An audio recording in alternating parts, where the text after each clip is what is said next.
Good evening, students. Today I will revise you the fourth chapter of Geography, Air यानी वायु.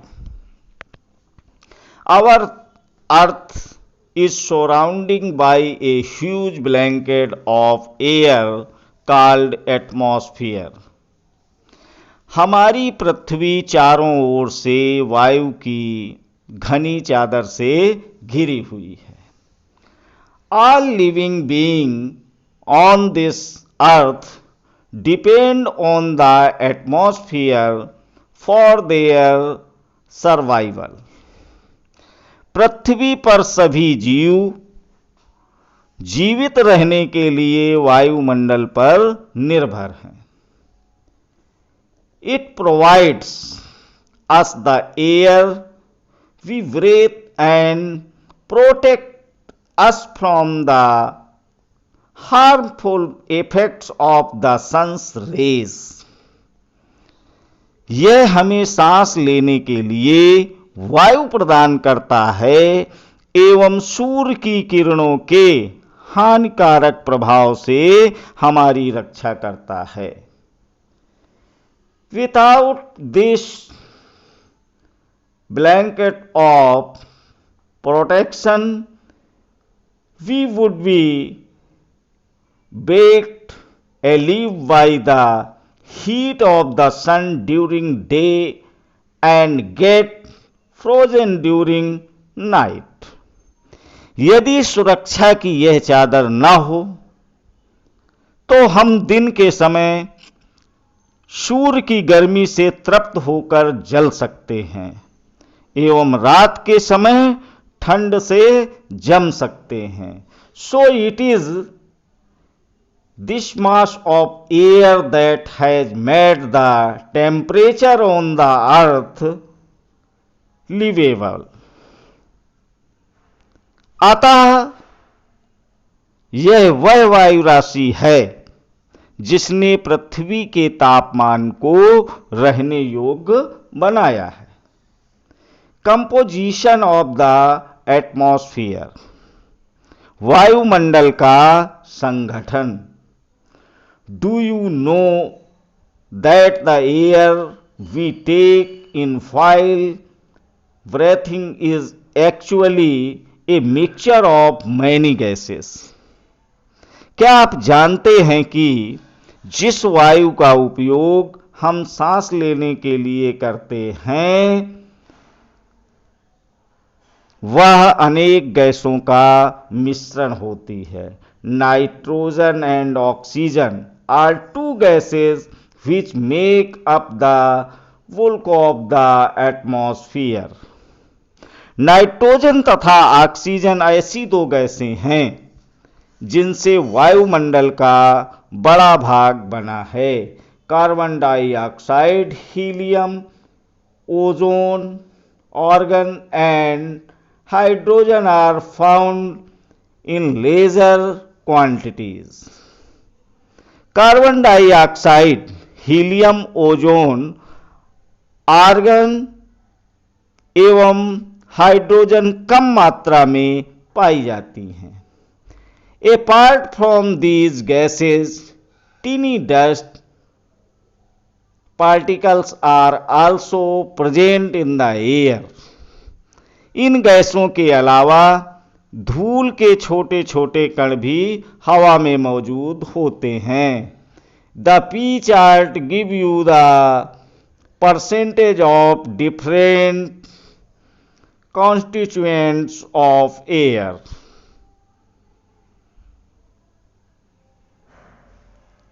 चित्र 4.1 में वृत्तारेख दिया गया है जिसमें वायु के विभिन्न संघटकों के प्रतिशत दर्शाए गए हैं.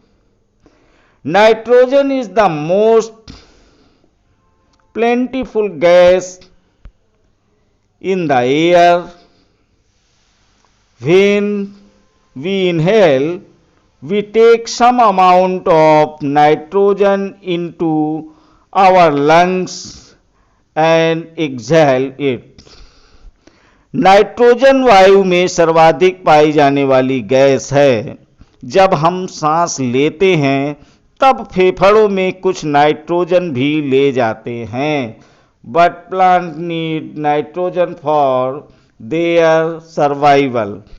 और जब हम फेफड़ों में नाइट्रोजन ले जाते हैं और फिर उसे बाहर निकाल देते हैं, परंतु पौधों को अपने जीवन के लिए नाइट्रोजन की आवश्यकता होती है। They can not take nitrogen directly from the air. वे सीधे वायु से नाइट्रोजन नहीं ले पाते।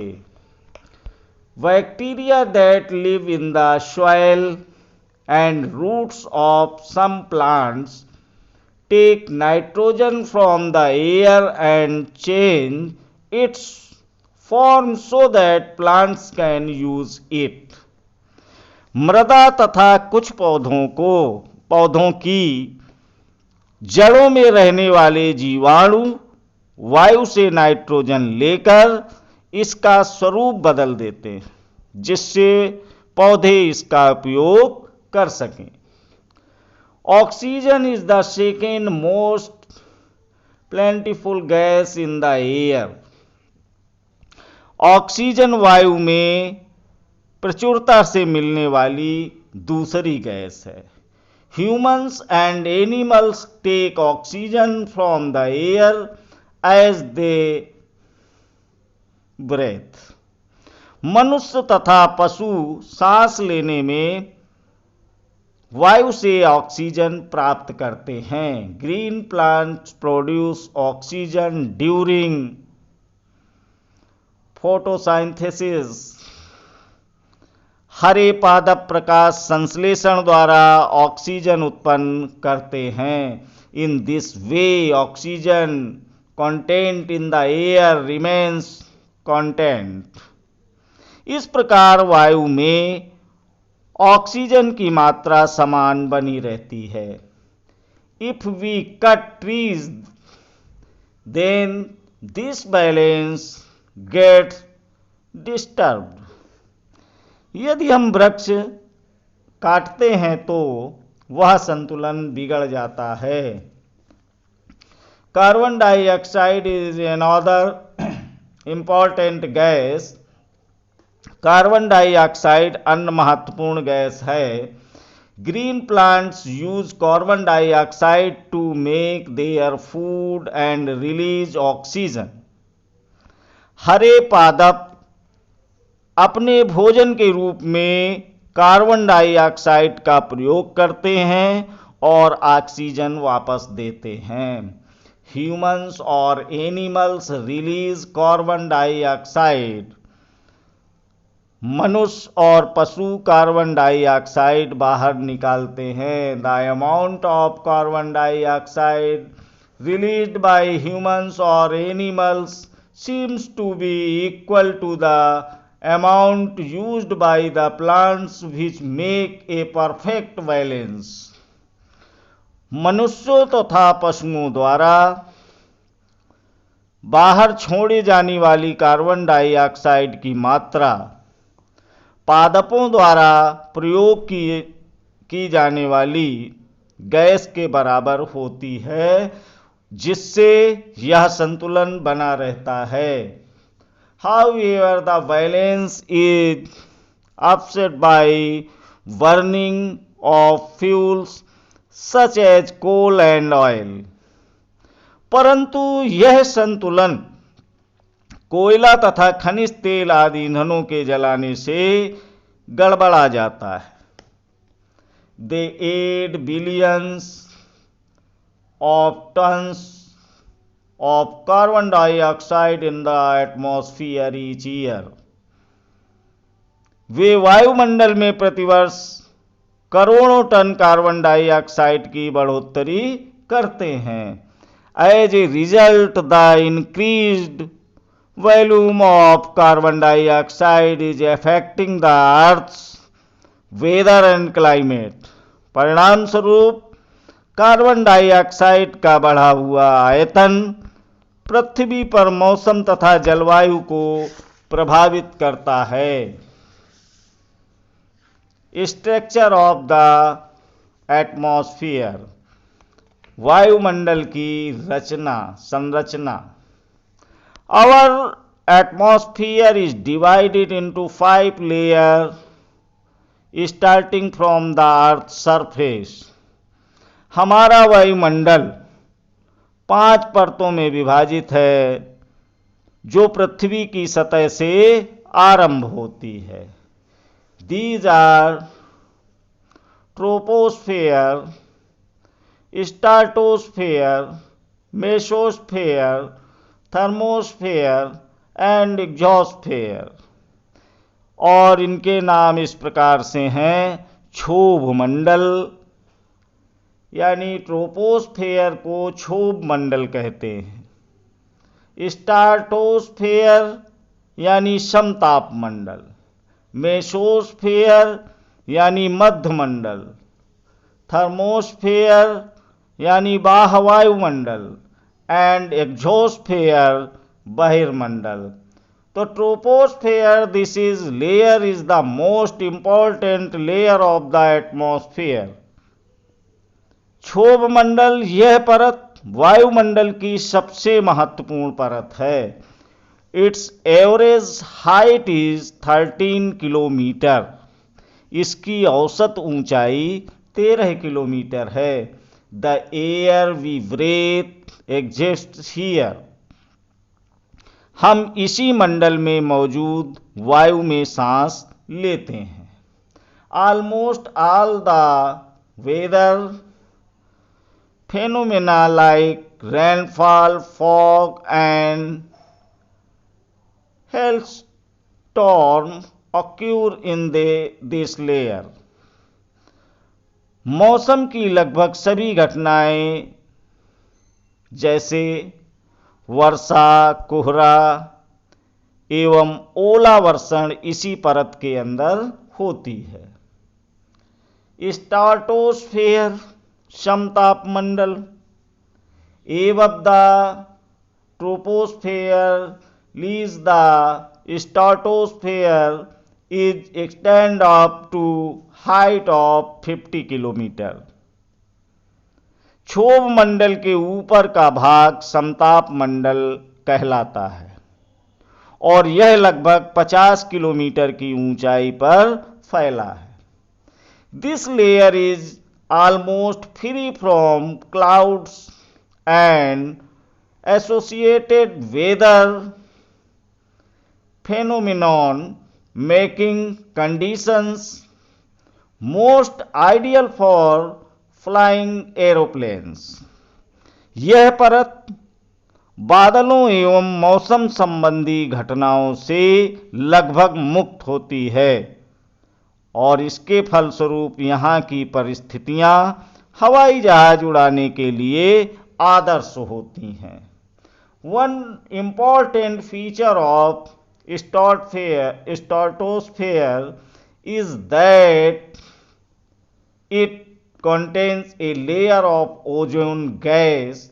We have just learned how it protects us from the harmful effect of the sun rays। समताप मंडल की एक महत्वपूर्ण विशेषता यह है कि इसमें ओजोन गैस की परत होती है और यह परत सूर्य से आने वाली हानिकारक गैसों से हमारी रक्षा करती है। Mesosphere this is the third layer of the atmosphere. मध्यमंडल यह वायुमंडल की तीसरी परत है। It lies above the stratosphere। It extends up the height of 80 kilometre. यह समताप मंडल के ठीक ऊपर होती है और यह लगभग 80 किलोमीटर की ऊंचाई तक फैली है। Meteoroids burns up in this layer on entering from the space. अंतरिक्ष में प्रवेश करने वाले उल्कापिंड इस परत में आने पर जल जाते हैं। Thermosphere In the thermosphere, temperature rises very rapidly with increasing height. वायुमंडल में बढ़ती ऊंचाई के साथ तापमान अत्यधिक तीव्रता से बढ़ता है. Ionosphere is a part of this layer. आयनमंडल इस परत का एक भाग है.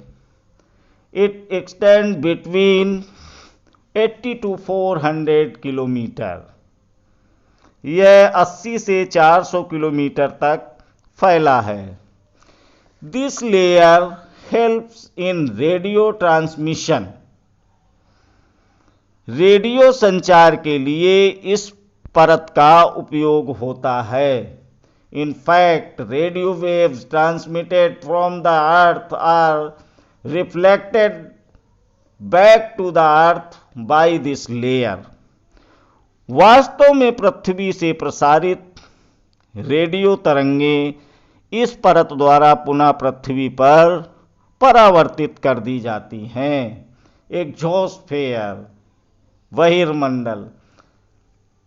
The uppermost layer of the atmosphere is known as exosphere.